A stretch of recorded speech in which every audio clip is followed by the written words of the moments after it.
Doctor plus viewers அனைவருக்கும் வணக்கம். நான் டாக்டர் நித்யா, சித்தா பிசிஷியன். பெண்கள் ஒரு சிலருக்கு ஏற்படக்கூடிய மார்பகத்தில் வரக்கூடிய கட்டி, இந்த எல்லாமே நமக்கு பாதிப்பை ஏற்படுத்தக்கூடிய, நம்ம பயப்படக்கூடிய அளவுக்கு இருக்கக்கூடிய கட்டிகள் தானா? இதை உண்மையிலே நம்ம கவனிக்கணுமா? எந்த ஸ்டேஜ்ல இருந்தா இது ரொம்ப ஆபத்தான ஒரு விஷயமாக மாறும்? இப்போ பெரும்பாலும் நம்ம உடல்ல சில இடங்கள்ல கட்டிகள் வரதை நம்ம பார்த்திருக்கோம்.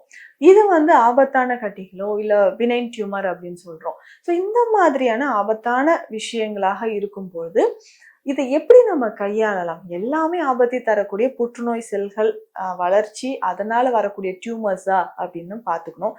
இது பினைன் டியூமரா ஆர் மெலிக்னன்ட் டியூமரா அப்படின்றத நம்ம தெரிஞ்சுக்கணும்.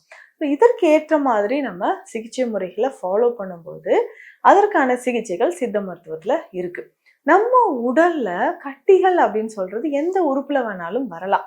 இப்போ லைப்போமா அப்படின்னு சொல்லக்கூடிய சாதாரண இந்த கொழுப்பு கட்டி, இந்த கொழுப்பு கட்டியில இருந்து நமக்கு ஸ்டார்ட் ஆகுது.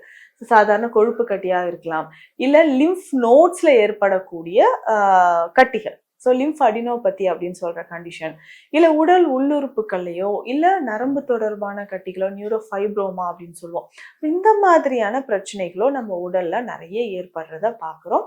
இதே மாதிரிதான் ஹார்மோன் ரிலேட்டடா ப்ராப்ளம்ஸ் வரும்பொழுது பெண்களுக்கு சிலருக்கு மார்பகங்களை ஏற்படக்கூடிய கட்டிகள், எல்லா கட்டிகளும் புற்றுநோய் கட்டிகளா இல்ல சாதாரண லம்ஸ் மாதிரி தான் உருவாகி இருக்குங்க, இதை ரிமூவ் பண்ணாலே போதும் நம்ம கியூர் ஆயிடலாம் அப்படின்னு சொல்ற மாதிரி கட்டிகளான்றதை நம்ம செக் பண்ணிக்கிறோம். குறிப்பாக இந்த மெனோபாஸ் டைம்ல இருக்கக்கூடிய பெண்கள் தான் அதிகமான கவனம் செலுத்த வேண்டியது ரொம்ப ரொம்ப முக்கியம். அதாவது இந்த மெனோபாஸ் டைம் அப்படின்னு சொல்லும்போது ஒரு 45 வயதை கடந்து இருக்கக்கூடிய பெண்களுக்கு மார்பகத்துல கட்டிகள் ஏற்பட வாய்ப்புகள் இருக்கு. ஸோ இது நம்ம கை வச்சு நம்ம செல்ஃபா எக்ஸாமினேஷன் பண்ணி பார்க்கும் பொழுது சின்னதா ஒரு லம்ஸ் நம்ம கைகள்ல தட்டுப்படுறத பார்ப்போம். அந்த மாதிரி இருந்ததுன்னா எந்த மாதிரி நமக்கு செல்கள் இருக்கு, growth இருக்குன்னு உடனே மேமோகிராம் எடுத்து நம்ம டெஸ்ட் பண்ணி பார்க்கறது பேசிக்கா நல்லது. இது நார்மலா ஒரு லம்ஸ் மாதிரி இருக்கும்போது இதற்கான சிகிச்சைகள் சித்த மருத்துவத்துல எடுக்கும்போது கொஞ்சம் கொஞ்சமாக கட்டிகள் மறைய ஆரம்பிக்கும். ஆனா இதுவே நமக்கு இது growth இருக்கு, கேன்சர் செல்ஸ் தாங்க இருக்கு, இது எப்படி நம்ம சரி பண்ணலாம், எந்த ஸ்டேஜ்ல இருக்குன்னு ஃபர்ஸ்ட் நம்ம டெஸ்ட் எடுத்து பார்க்கணும். டெஸ்ட் எடுத்து பார்த்த பிறகு எந்த ஸ்டேஜ்ல இருக்கோ அதற்கு ஏற்ற மாதிரியான சித்த மருந்துகளை நம்ம ஃபாலோ பண்ணிட்டு வரணும். இதற்கு பேசிக்காவே சிலர் நம்ம ரொம்ப கவனமாக இருக்கணும்னா, நம்ம ஹெரிடிட்டியா இருக்கக்கூடிய நமக்கு முன்னாடி இருந்த பேரண்ட்ஸ்க்கோ கிராண்ட் பேரண்ட்ஸ்க்கோ இந்த மாதிரி கேன்சர் செல்கள் இருந்திருக்கு அப்படின்னா கொஞ்சம் கவனமாக இருக்கிறது தான் இதுக்கு ரொம்ப ரொம்ப நல்லது. கவனமாக இருக்கணும் அப்படின்னா தினம் தினம் நம்மளுடைய உடல்ல அந்த செல்களோட வளர்ச்சி இருக்கான்றதும் நம்ம டெஸ்ட் பண்ணிக்கணும். மைல்டா இந்த ப்ராப்ளம் இருக்குன்னா உடனடியான அதற்கான சிகிச்சைகளை எடுக்கணும். இதற்கான மூலிகைகள் அப்படின்னு சொல்லி பார்க்கும்போது தினமுமே நம்ம பயன்படுத்தக்கூடிய மஞ்சள், இஞ்சி, இஞ்சி ட்ரை ஃபார்ம்ல சுக்கா கூட நம்ம பயன்படுத்திக்கலாம். அடுத்ததாக பூண்டு, கிராம்பு, லவங்கப்பட்டை, ஜாதிக்காய், ஜாதி பத்திரி, இந்த மாதிரியான ஸ்பைசஸ் இதையும் நம்ம ஃபாலோ பண்ணிட்டு வரும்போது, இதையும் நம்ம பயன்படுத்தும் போது நம்ம உடலை கொஞ்சம் கொஞ்சமாக மாற்றம் அப்படின்றது தெரிய ஆரம்பிக்கும். மாற்றம் அப்படின்னு சொல்லும்போது இது ப்ரிவென்ட் பண்ணிக்கலாம். ஸோ நம்ம உடல்ல கேன்சர் செல்கள் வராம இருக்கிறதுக்கு இந்த உணவு முறைகள் எல்லாமே நம்ம பயன்படுத்தும் போது ப்ரிவென்ட் பண்ணிட்டா அந்த செல்லோட growth வராமல் நமக்கு தடுக்கப்படும். இதுவே நமக்கு மார்பக கட்டிகள் இருக்கும் பட்சத்தில் அதை நம்ம டெஸ்ட் பண்ணி பார்க்கணும். ஒன்று பயாப்சி எடுத்தோ இல்லை மேமோகிராம் எடுத்து என்ன வகையான செல்கள் அப்படின்றத பார்த்துட்டு அது எந்த லொகேஷன்ல இருக்கோ அதுக்கு ஏற்ற மாதிரி சிகிச்சைகள் எடுக்கணும்.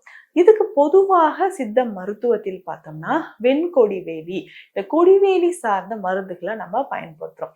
கொடிவேலி அப்படின்னு சொல்லும்போது அந்த கேன்சர் செல்களை முற்றிலுமாக அழிக்கிறதுக்கு இந்த கொடிவேலி ரொம்ப ரொம்ப சிறந்தது அப்படின்னு சொல்றோம். இந்த கொடிவேலி சார்ந்த மருந்துகளை பயன்படுத்த, அந்த கொடிவேலி கஷாயமோ இல்ல கொடிவேலி தைலம் மாதிரியான மருந்துகளோ நம்ம பயன்படுத்தலாம். இதனோடு பார்த்தோம்னா பூரம் சார்ந்த மருந்துகள், பூர பற்பம், பூர எண்ணெய், இந்த மாதிரியான மருந்துகள் மிக உயர்ந்த மருந்து அப்படின்னு சொல்லலாம். இதை ஃபாலோ பண்ணிட்டு வரும்போது நம்ம உடல்ல அதிகமாக இருக்கக்கூடிய கேன்சர் செல்கள் கொஞ்சம் கொஞ்சமாக மறைய ஆரம்பிக்கும். ஆனா ஆரம்ப ஸ்டேஜ்லேயே இது எந்த மாதிரியான கட்டிகள் அப்படின்றத நம்ம கவனமா பார்த்துக்கணும். இதனோட நம்ம சாப்பிடக்கூடிய உணவு முறைகள்ல தவிர்க்க வேண்டியது அப்படின்னு பார்த்தோம்னா அவுட் சைட் ஃபுட். ஸோ டைரக்டா நம்ம அடிக்கடி அவுட் சைட் ஃபுட்டு சாப்பிட்றதையோ இல்ல நம்ம உடல்ல அதிகமான புளிப்போ, பதப்படுத்தப்பட்ட உணவுகளோ, நேரம் கடந்து நம்ம உணவுகளை எடுக்கும் போதோ நிறைய உடல்ல பாதிப்புகளை ஏற்படுத்துது. அந்த மாதிரியான உணவு முறைகளையும் நம்ம டோட்டலா அவாய்ட் பண்றது நல்லது. இப்போ பெண்களை பொறுத்தவரைக்கும் ஃபர்ஸ்ட் நம்ம பயன்படுத்தக்கூடியது மஞ்சள். அதுக்கப்புறம் நான் சொன்ன ஒவ்வொரு மூலிகையாக நம்ம பயன்படுத்திட்டு வரணும். இப்போ ஒருவேளை இப்போ நான் ஒரு ஹார்மோன் இம்பேலன்ஸ் இருக்கு, ஏற்கனவே எனக்கு தைராய்டு பிரச்சனை இருக்கு, ஃபைப்ராய்டு யூட்ரஸ், பிசிஓடி ப்ராப்ளம் மாதிரி இருக்கு அப்படின்னா அதற்கேற்ற மாதிரியான சிகிச்சைகள். ஸோ அவர்களுக்கு இந்த கேன்சர் செல்கள் வருவதற்கான வாய்ப்புகள் இருக்கு.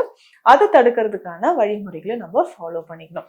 ஸோ இந்த பதிவில் பார்த்தீங்கன்னா இது ஒரு ஜென்ரலா பெண்களுக்கு நார்மலா ஒரு சின்ன லம்ஸ் மாதிரி பிரெஸ்ட்ல இருந்துச்சுன்னா உடனே அதை டெஸ்ட் பண்ணி பார்க்கறது நல்லது. ஆரம்ப காலகட்டத்திலே இம்மிடியட்டா சித்த மருந்துகள் ஸ்டார்ட் பண்ணும்போது அதுல இருந்து நமக்கு முழு தீர்வுகள் கிடைக்கும். இப்போ சாதாரண கட்டிகளாக இருக்கும் பட்சத்திலும் அதுவுமே ரொம்ப எளிமையாக நம்ம சித்த மருத்துவத்தின் மூலம் குணம் பெற முடியும்.